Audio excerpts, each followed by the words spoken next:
Welcome into the Draft Lab, a weekly series here on Pushing the Pile on CBS Sports Network, where we dive into all things 2025 NFL Draft. Last week, we were deep into the quarterback class. If you haven't checked it out, go watch that one after this episode. This week, the next one, obviously, after the quarterbacks, we're going to the wide receiver class, where opinions of it have been all over the board. That's why we brought on Bryant McFadden to join me today to discuss the position he matched up with his entire NFL career. Bryant, let's start with just high-level thoughts on this wide receiver class. How does it compare, obviously, to last year's, where we had 3 guys go top 10? And is there talent to be had out there? Wow, great question. Last year's draft was pretty good, and this draft is pretty good as well. I think in terms of quantity, Mike, I side with this year's draft, and here's why. You look at the top 10 list right now, coming from your rankings, really quality list. But there are some guys that didn't make your top 10 that could be top 10 worthy. You know, you look at a guy like Jalen Royals, who had an outstanding career at Utah State. I think he's a high-level player. You look at an up-and-coming player that a lot of people are kind of overlooking because he's a bit raw, and Xavier Williams from TCU. I think he has the potential to be a really good player in the National Football League because of his measurables and how athletic he is, and just the ability to do a lot in an offensive system. So when you look at the quantity, Mike, I think I kind of side right now with this year's draft. Now, a lot of that could clearly be defined better after the combine when these guys go out and perform. But when you look at what we've seen from these guys on the collegiate side of things and just watching their tape over the last year and a half or so, there's a lot of guys that can easily be in a top 10 selection depending on who you're asking. I do tend to agree with that assessment that there's not a Marvin Harrison Jr. in this draft class. There's not a Malik Neighbors in this draft class. It doesn't have the top-end guys that are day one impact starters the way we saw a year ago when, was it 4 guys went for over 1,000 yards as rookies? That's not going to happen in this year's class. But uniquely, I do think middle of the third round, you'll be able to grab a starter in this year's draft class. There is depth, and there is depth at positions, or at the receiver position that has size. A lot of times when there's depth and it's all guys who are 5'10", 185, that's not really depth. 5'10", 185 guy has to play a specific role in the offense. There are guys that aren't in that top 10 that was just on the board that we're going to go through here in a second that are like 6'2", 215. That can legitimately play outside wide receiver. They're just, for whatever reason, not in my top 10. So let's go through that top 10, though, and we'll get your reaction on who you think's too high, who you think's too low, and who you think's just right. So at number 1, I'm considering Travis Hunter a wide receiver. He's going to play wide receiver in some capacity. I think that's where, his cornerback tape's awesome. His wide receiver tape is just as awesome, in my opinion. He is a guy that if you let him focus on that position, he will be a top-of-the-market second contract wide receiver. Wide receivers make $10 million more a year than cornerbacks. Why? Because they make more of an impact than cornerbacks. Sorry, Bryant. But they just do in today's NFL with so many teams playing this off, soft zone. Wide receivers are the needle movers for offenses. So I don't know where he's going to play in the NFL. He just decided cornerback is his designation for the combine because he had to decide one. But if I have a top 5 pick and I need a wide receiver, that's the guy I'm taking. After him is Tetairoa McMillan, the big 6'5" wide receiver from Arizona, Luther Burden, the yak monster from Missouri, Emeka Egbuka out of Ohio State, Matthew Golden, Texas, Kyle Williams, Washington State, Jaden Higgins and Jalen Noel, the 2 Iowa State wide receivers, and then Tez Johnson from Oregon and Trey Harris round out the top 10. So give me your thoughts, B-Mac. Who's too high? Who's too low? And who did I get just right? All right, so when you look at the list, like I said, I love the list. I think there's a quality top 10 list. You add some other guys, you could easily be content with that list as well. So I'm kind of just trying to twist the needle a little bit. So for me, the player that I had being too higher in the list is Jalen Noel out of Iowa State. Yes, Iowa State had 2 receivers that make your top 10 list. They had a really good offense with pass catchers and a great quarterback as well, getting them the football. But the reason why I had Jalen Noel being ranked too high is because you look at his measurables, he's only, when being 5'11", around 200 pounds, he's only a slot guy. You know what I mean? So he doesn't really have the versatility that you would love to have in terms of being a top 10 ranked wide receiver, going into an offensive system and being able to do a lot. You know, so I think that could be an issue. Secondly, for me, he kind of dealt with some drops throughout his tenure, his collegiate career, some untimely drops. He's too good of a player to see some of the drops where that surface in and out of his game from here or there. We look at the guys that we believe are top 10 guys, they make the routine plays happen routinely. The simple out route, the simple curl stop. You got to make sure you bring those type of plays in because you're that type of player. So outside of that, I love his game. I mean, he has the explosive ability to get behind guys. And like I said, I'm kind of trying to twist the needle a little bit. But in terms of being too high, when I look at everyone else in your top 10, I'll go with Jalen Noel. I don't think that's crazy to say he's too high. I think I am higher on him than a lot of people. And I'll just say one of the reasons why is because I think especially in this class, I'm trending more towards guys who have explosive ability, and he has that. And to your point about his size, he has a really tight frame. A 6-foot wingspan is very small for an NFL wide receiver. That's like the bottom that's about as low as you'll get for a productive NFL wide receiver. And usually those guys, like you mentioned, do have to be slots at the next level. They don't have the catch radius to really consistently make plays on the outside. So all those points that you brought up, I agree with. It's just he probably has high 4.3 speed when a lot of guys in this class are not going to be matching that. So there's my defense of that ranking. Who do you think is too low on this list that you want to see higher? Great segue, because you were talking about size and measurables, the lack thereof. The guy who's too low on your list is Tez Johnson. Tez Johnson, he had hot tape coming from Oregon. But when he went down to Mobile, Mike, you know all about his story. He was unguardable. They had no answer. They put him in the slot, it didn't matter. They put him at the X, it didn't matter. It didn't matter where they lined him up in Mobile. No one could guard him. And the thing I love about Tez, he is 5'10", 158-ish, 160, but he has the heart of a 6'4" wide receiver. He plays bigger than he is. And also, when you look at the landscape of the National Football League right now, it's a copycat league, right?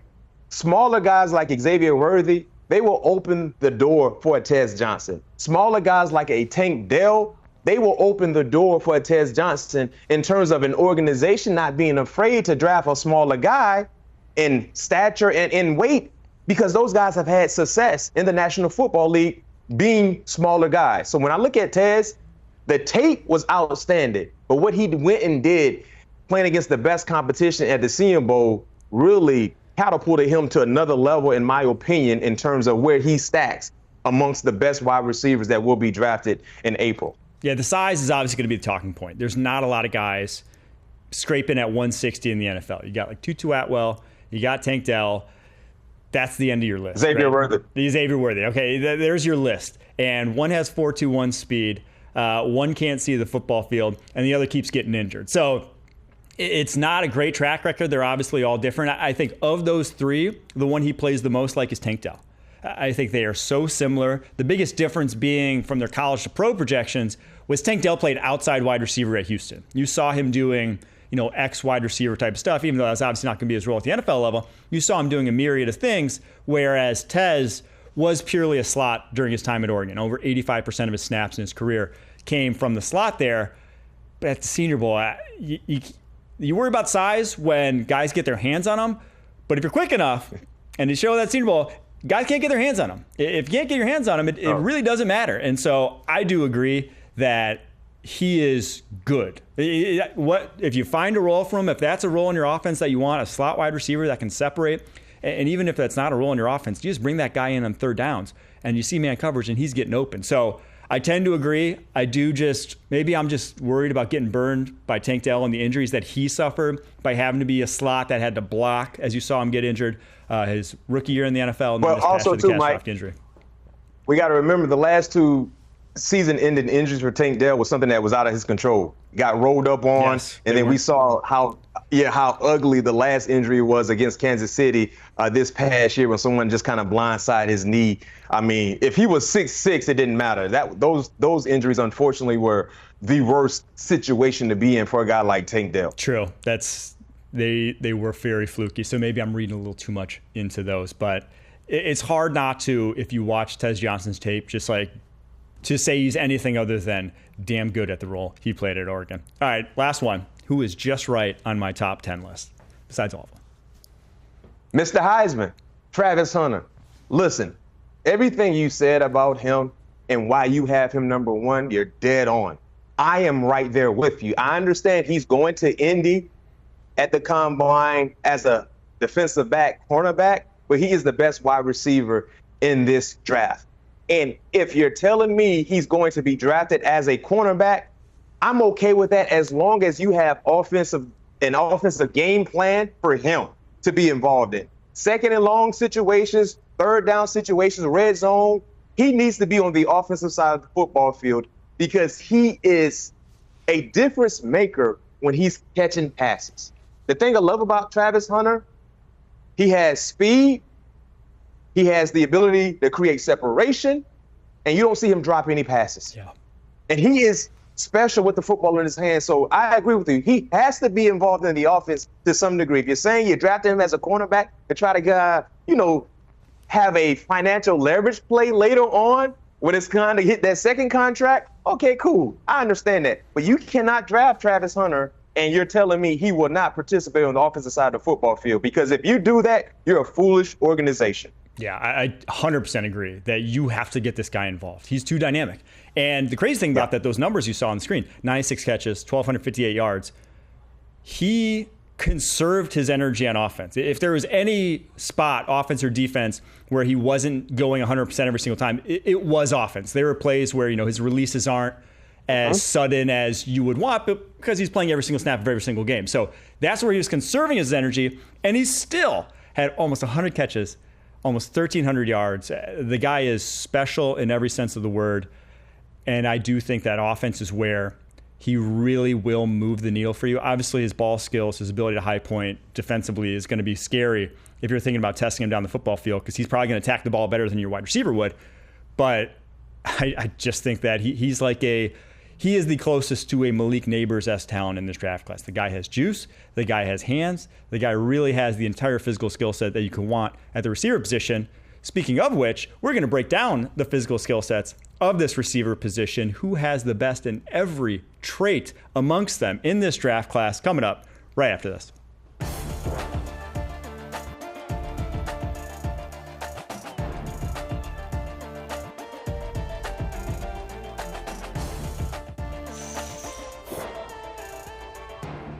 Welcome back to the Draft Lab. We talked off the top about the top 10 wide receivers in the 2025 NFL Draft. Now we're going to give some superlatives out. Who has the best of each trait amongst the wide receivers in the NFL? We're going to start, though, with the NFL guys who have the best at each trait, so you can kind of get an idea of what we're talking about when we talk about these physical capabilities. So burst quicks is the very first one here, if we can pull up the NFL list. For me, the archetype for a guy who has that trait at the NFL level is Zay Flowers of the Baltimore Ravens. The guy that just, if he's in front of you, he can get to the side of you in a blink of an eye and you don't know what just happened. Speed, obviously Xavier Worthy. When you run a 4.21 the way he did, he is the gold standard for speed in the NFL. Tyreek Hill, for a long time, obviously was, but giving that one Xavier Worthy. Ball skills, Amon-Ra St. Brown. The guy doesn't drop passes. He makes contested catches. Maybe he's not the guy you think of because he's not making acrobatic catches because he's playing the slot a lot, but he is as reliable as they come. Route running, I went with Jackson Smith-Njigba.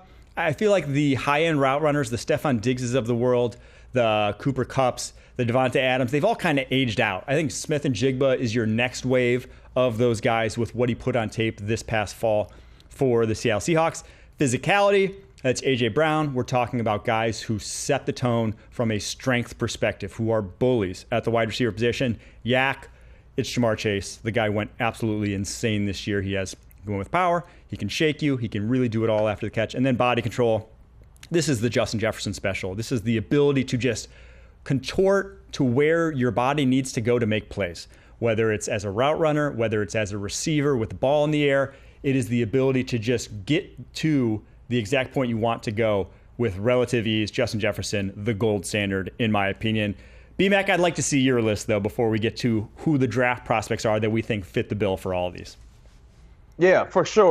Of course, I try to give you different names from the NFL side of things because Mike did a great job in assembling his perfect wide receiver. So I went a little different route. And, of course, with some categories, you had to go with the usual suspects. But quicks and bursts, I went Tank Dell. You know, you talk about the quickness of a squirrel in traffic. That's who Tank Dell is, also with a burst. So he is my definition when you look at quicks and burst. Speed, you got to go Xavier Worthy. Record at the combine a year ago, I have to go Xavier Worthy. Ball skills, I went with the veteran, the OG. When you look at the wide receiver position, Devontae Adams, get this, he only had 6 drops in the National Football League, atop of the league in terms of drop rate. He was the best in not dropping the football. Route runner, I went Amon-Ra St. Brown, and here's why. When you look at his ability to create consistent separation, he do so because he knows how to run routes. He's not a 4-3. He's not a 4-4. He's not a guy who you consider to be one of the quicker guys in the wide receiver ranks in the National Football League. But his ability to attack angles and create separation puts him in one of the best route runners in the National Football League. Physicality, Nico Collins. If you're 6'4", 220 plus, that's what you want at a wide receiver position, and I went Nico. Yak, of course, Jamar Chase. He's been a guy who's known to take a 5-yard route and turn it into a 20, 30, 40, 60-yard touchdown game. Body control, I want the different structure of a wide receiver in T. Higgins because I love how he can control his 6'3", 6'4" frame, especially trying to attack the football at his highest point. He does that phenomenally, and I love what he brings into red zone efficiency sometimes when you have to manipulate your body in terms of tight, close-knit coverage in the red zone. I love how you found different ones for all of them, but you're like, yeah, it's Jamar Chase. If I go anywhere else for Yak right now, I'm lying. I'm lying to myself, which I agree with. Let's get to the prospects now. Who fits the bill for all of these? We'll start with the quicks aspect. Zay Flowers, I put as the archetype. Tank Dell, you as the archetype. And it's the guy we harped on in the first segment. It's Tez Johnson for me, the Oregon wide receiver. 5'10", in the 150s. He gets by at the collegiate level, and I think at the NFL level, because you can't touch him.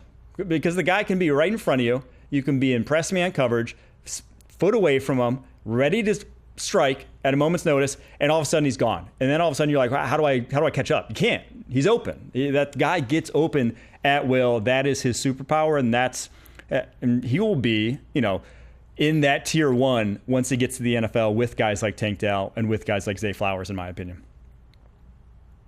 I love that. I mean, there's no other guy you can go to when you talk about quicks in terms of college prospects. I'm right there with you with Tez Johnson.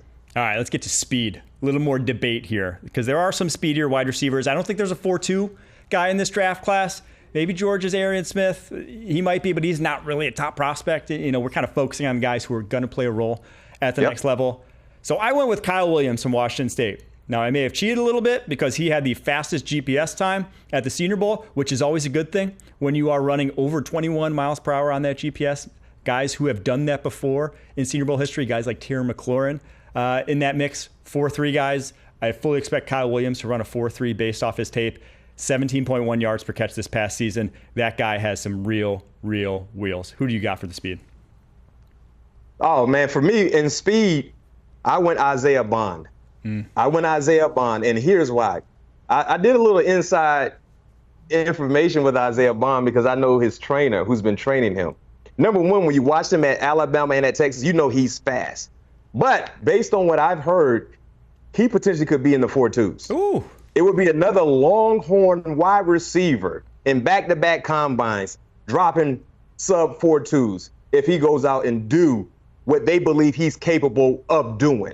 So Isaiah Bond is a name you will probably be talking about from every barbershop in America in terms of football conversation by next Monday if he goes out and do what they believe he's capable of doing and dropping a sub 4.2. See, I wrote down all the 40s I guessed for these guys pre-combine here, just to see where I thought they'd be, just to eyeball their tape versus what they end up putting up the combine. I had 4.35 for him.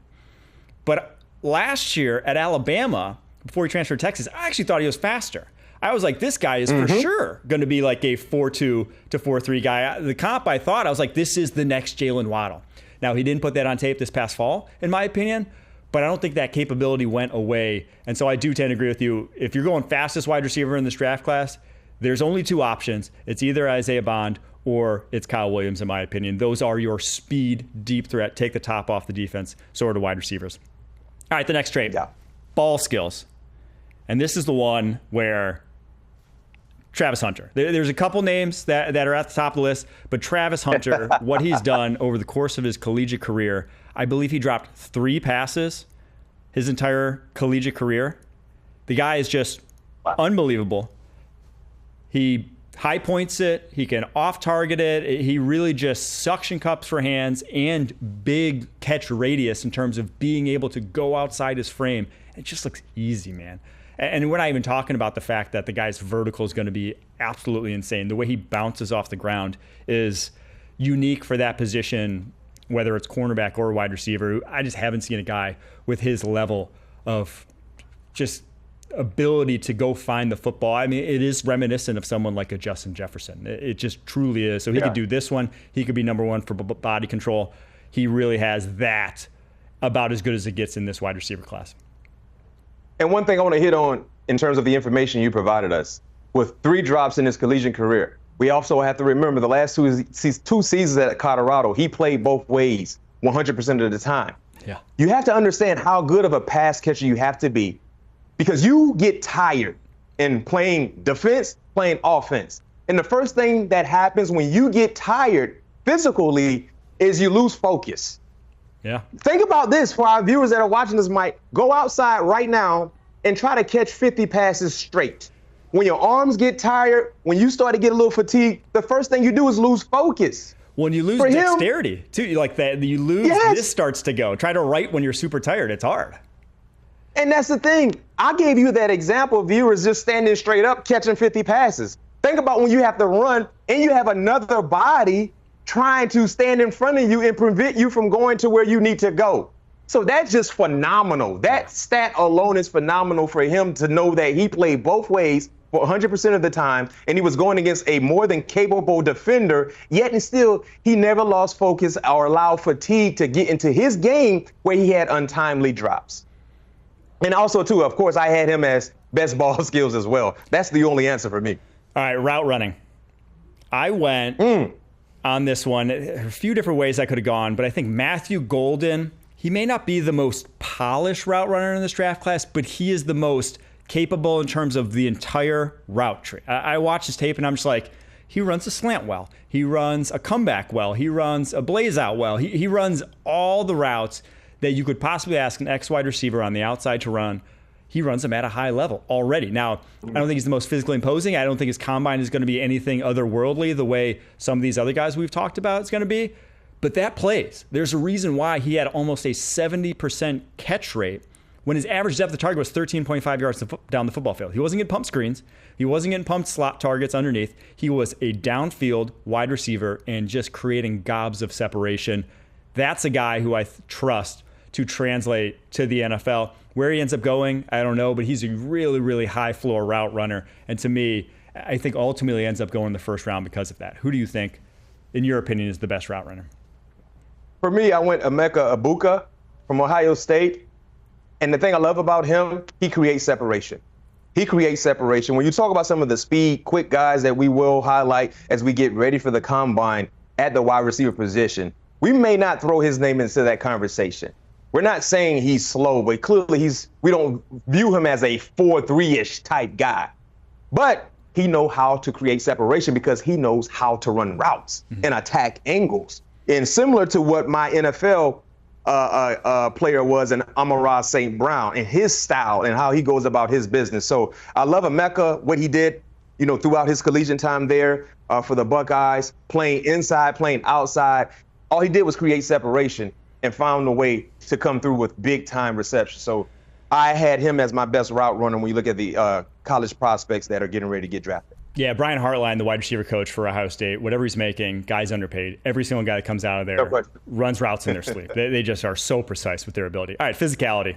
We agreed on this one. We don't have to spend too long. Jaden Higgins, the Iowa State wide receiver, not only has the size at 6'3", almost 220 pounds, but he does it consistently. He uses that physicality to get open, and he uses it at the catch point. 39 contested catches over the past 3 seasons.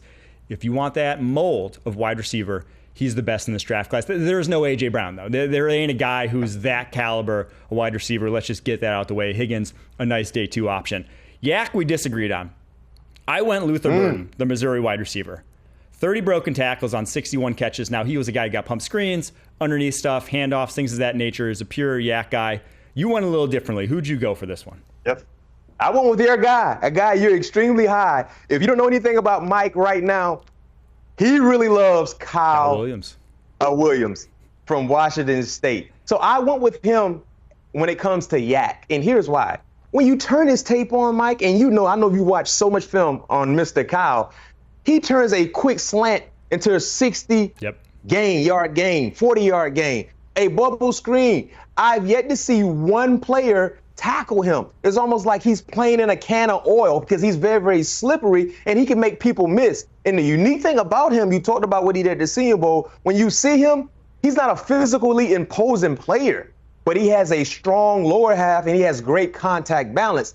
And he averaged 17 yards per reception. And it wasn't just because he was just running deep go balls and running behind people. Even though he did that, it was a lot to do with him catching short passes and turning them into big gains.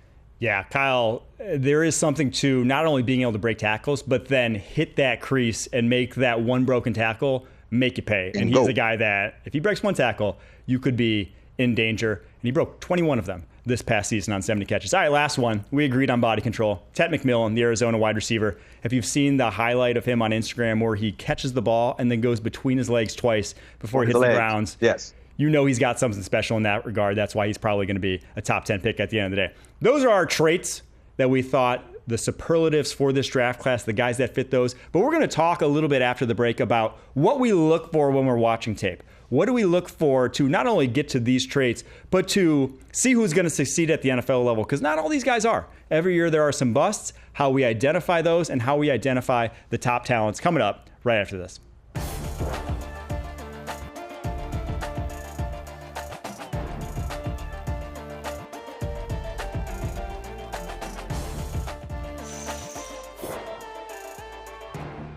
We've discussed the top 10 wide receivers in this 2025 NFL draft class. We've discussed the traits and who has them the best. Now we're going to discuss just how we look at the wide receiver position, how we came to these top 10 lists, how we form opinions on guys. And that's why we brought Bryant McFadden on, because he uniquely has insight, because that was your preparation game week. So I want to know off the top here, what did you look for when you were about to face a wide receiver that you hadn't faced in the NFL? What was your tape study like? What were you looking for when you flipped on the film? Well, Mike, I had to go back into my archives of notes and some of the things that I jotted down throughout my time with the Pittsburgh Steelers, collectively and as an individual, things that we kind of look for to associate certain wide receivers and game planning for that said wide receiver. And I utilize the same thing when I watch these collegiate prospects right now. So going over my notes, first and most important thing, does that said wide receiver make routine plays happen routinely? Right? And those are the things that will move the chains. Simple out routes. Does he make those routine plays happen routinely? Simple slant routes, curl routes, the just of the route tree.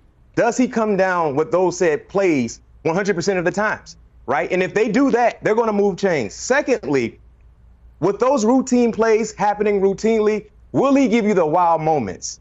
The wow moments like, wow, how did he make that catch? The contested opportunities. Does that said wide receiver come down with those said opportunities? Because those are things that just separate good wide receivers from the great wide receivers. So those are things that I look for in terms of these collegiate prospects that we just highlighted. Majority of them give you that wow factor as well. Third, can they create separation? And that's tied into route running. Can they create the necessary separation to be able to have that pocket available for the quarterback to deliver the said pass? And one thing we know about the National Football League, the margin for separation is at its bare minimum because of how good the defenders in the secondary will be. But can these guys create the necessary separation? And finally, for me, this is the caveat. When you need to have a bill paid, are you going to call that player to pay the bill? Meaning, will they be a playmaker for your offense? Example, 3rd and long, late in the 4th quarter, we got to convert this first down. Are we going to call that player? Are we going to call player B? Is that the player that's the playmaker for their offense? So those are the things that we kind of look for when we dissect wide receivers. Those were the things that I look for as an individual when I was getting ready to game plan for a wide receiver. And that's just kind of the requirements for tiers of wide receivers. Because if you have a guy that fits all of those requirements, no question, he's an alpha. He's a playmaker. He's in that trajectory of being a great one. And the majority of the guys that we talked about that were clearly in your top 10 have the majority of those skill sets. I love that you mentioned the mentality there, because I think that's something that gets lost when we talk about, the physical traits we just talked about, all those things. We didn't mention the way they play the game of football, which I think at receiver specifically matters in a way that doesn't necessarily get talked about. Is a guy going to be the one to initiate contact? Is he going to thrive in those situations? Does he want the football in those situations? Because that matters. When you get to the NFL, you're going to have to play through contact. That is a prerequisite. A lot of times in college, you can get, they don't play a ton of press depending on what conference you play in. You can get protected in some way, shape, or form. You can just be clean running down the football field. That doesn't exist really in the league. More often than not, you're going to have to get hit. And a lot of guys play offense because they don't want to get hit. But it's the ones who want to set the tone that more often than not become the Jamar Chases of the world, become the Justin Jeffersons of the world. You have to be able to handle that. I had in my notes here, to me, when I watch wide receivers, there are two physical capabilities that I look for, and then the one mental that we kind of just touched on. But the two physical capabilities that I think are the 1 and 2, you got to have them if you're going to be an elite wide receiver, unquestionable. It is burst, not speed. Burst is different from speed. Burst is more like your broad jump, your vertical jump, your standstill explosiveness. That is more important because in the NFL, separation is a blink of an eye. It is, can I get out of my break this split second before the corner can recover? Because the corners all can recover. They all run 4.3s. They're all faster than you. So even if you have speed, it's can you have burst to get away? And then it's body control, wiggle. I write down in my scouting report so often either has wiggle or doesn't have wiggle. And if you don't have wiggle, that's not a good thing when projecting to the NFL, because wiggle is, I'd say it's like a crossover in basketball. And it's also the reason why you don't see a lot of 6'4", 6'5" wide receivers, because all the ones that do have wiggle, well, they're good at crossovers and they end up playing basketball. They're like playing college basketball. They're in the NBA. Ted McMillans are the exception to the rule, because a lot of those guys, it's just difficult to maintain that. But having that wiggle at the top of the route to be able to shake a cornerback is so important. So it's body control and it's burst, and then it's the mentality that they play with, in my opinion, that are where I'm starting when I'm looking at a wide receiver. And mentality, to your point, is very, very important, because you got to be a dog out there, especially late in games. Fourth quarter is tough, it's tight. You got to want it. And that's what we saw from last year's draft. And the top guys that went, when you look at the Malik Neighbors of the world, the Brian Thomas Jr.'s of the world, what they did, Marvin Harrison Jr., those guys they had that mentality. We saw it on the collegiate side of things, but it transitioned with them in the National Football League. And I think Neighbors and Thomas are interesting sort of case studies, because they were not these Ohio State polished wide receivers coming out. They flat out weren't. They did not run the full route tree at a high level. They weren't selling their routes incredibly well. Both went for over 1,000 yards. Or did Malik Neighbors get right up against it just because he got hurt? But both were number one wide receivers from day one. Why? They had about as elite a burst as you get in the NFL, and they had high-end body control. They are able to avoid contact at a high level. When you have those two things, you can develop as a route runner. You can improve in that regard, and those are kind of the building blocks to be a good route runner. But those two things are the unquestionable, in my opinion. All right, B-Mac, really appreciate you breaking down this wide receiver class, giving us your thoughts on how you scout these wide receivers. We'll be back next week with Emory Hunt, I believe, we're going to be back doing tight ends next week is what we're doing. I don't know who's going to be. Bud Elliott's going to be joining the show. I got my schedule all mixed up here. But B-Mac, really appreciate it. After this, we're going to do a preview for the NFL Scouting Combine, top performers at every single position, coming up next.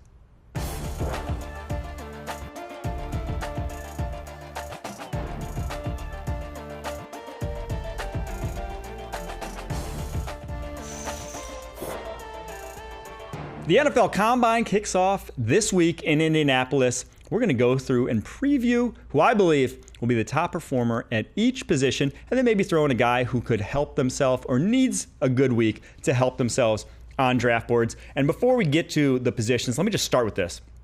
Yes, the Combine matters. It matters in context. It doesn't just matter across the board that a guy blows it up, he's going to be a great NFL player. You have to, one, have watched the film beforehand. If you go in dry to these events and think the guy that just ran a 4.3 and had a 45-inch vertical is the best prospect at his position because of it, you're doing it wrong. You have to have an expectation for a guy, and it matters for some positions more than others, specifically defensive end, defensive line, very traits-based position. Cornerback, a very traits-based position. Center is not really a traits-based position. Wide receiver, not really as much a traits-based position in terms of the testing numbers mattering as much as you think. So there are positions that matters more than others, but imagine the context of who you think a guy is. If you think a guy's a speed threat at the wide receiver position, well, he better run low 4.4 into the 4.3 or 4.2s. He better be fast on a track.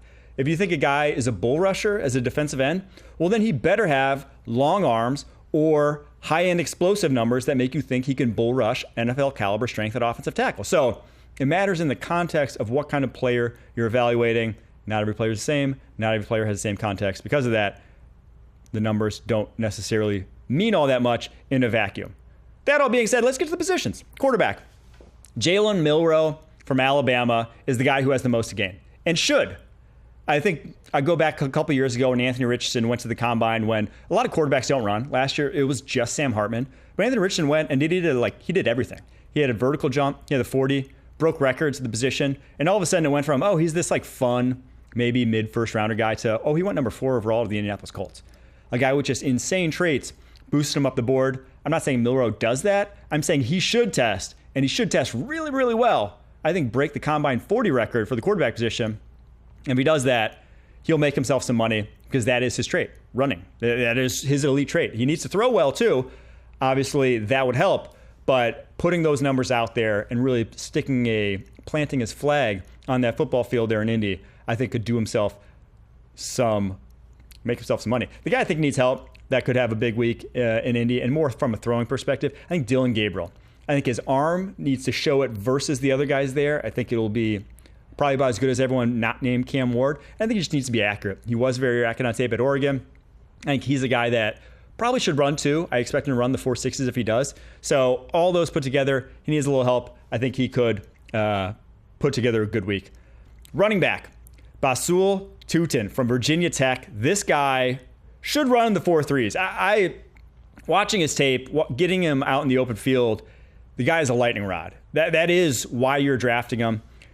He should have the biggest week of anyone there in the running back class. There's some other guys, though, Travion Henderson, as such, that there might be a number of guys going the 4.3s in this running back class. It's a deep, deep class. The guy who I think needs help is Dylan Sampson from Tennessee. He's not big. He's not particularly fast. He needs to put those concerns to bed there at the combine. Wide receiver, I've mentioned this guy a zillion times, but Kyle Williams from Wazoo is my pick to have the best combine. Isaiah Bond in the mix as well. I think Trey Harris from Ole Miss needs some help, though. He's a guy that produced really, really well this past season when healthy, but there's real questions about his speed. Will he break 4.5? Didn't look like it on tape, but if he could make his way into the top 50 picks. All right, tight end position. Elijah Arroyo, if you watch the Senior Bowl at all, this guy from Miami, you know he's going to be a stud at the NFL Combine. A threat to run the 4.4s, at least somewhere in the 4.5s. Guy has the body type of a wide receiver that just is a jumbo, 250-pounder, no concerns about his size on tape, and a big play threat consistently there at Miami. I think Gunnar Helm from Texas needs a little help. It's a crowded tight end class. He's the guy that I'm looking forward to. I had him pegged as like a 4.7 guy, maybe high 4.6s based off of tape. If he goes a little faster than that, he could be a top 50 pick as well. Offensive tackle position, get ready for Charles Grant out of William & Mary. A real threat based off his tape to break the combine record for the offensive tackle position. Could run in the 4.7s at over 300 pounds. The guy flies. Make sure you go and check him out over the course of the weekend. And I think Ariante Ursary from Minnesota is my guy on the flip side, who it's a crowded tackle class in terms of the second group. We all know the top names, whether it's Armand Membu, whether it's Kelvin Banks, whether it's Will Campbell from LSU. He's kind of in that second tier that may not go first round, but teams still need offensive tackles and might draft him there. If he tests well, I think he has a chance to go at the back end in the first round just because of the desperation at that position. Interior offensive line, I'm going Armand Membu, though. The Missouri interior offensive lineman is huge. He's 330 pounds, and he can move. He might be the fastest guy outside of Charles Grant in this tackle class, and he's got about 38 pounds on Charles Grant. The guy I think needs a little help. Jonas Savaiinaea from Arizona, tackle to guard convert. Questions about how fluid he is. hopefully his short shuttle, 3-cone, that's where I'm going to be watching. All right, we're going to get to the defensive side of the ball, predicting some top performers there right after this.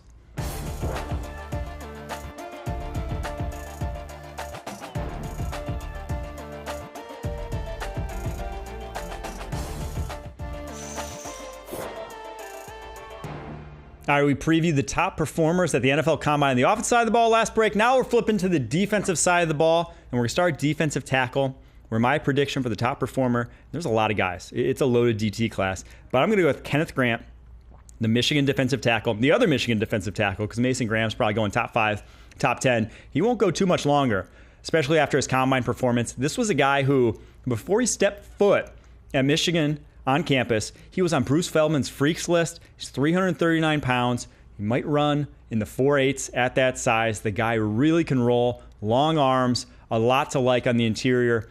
Expect him to be, on a lot of top 15 mocks. After this, I think the guy that needs help is none other than Deion Walker from Kentucky in this defensive tackle class. He was in everyone's top 10 heading into this season. 6'7", 340 pounds, very similar sort of size to Kenneth Grant.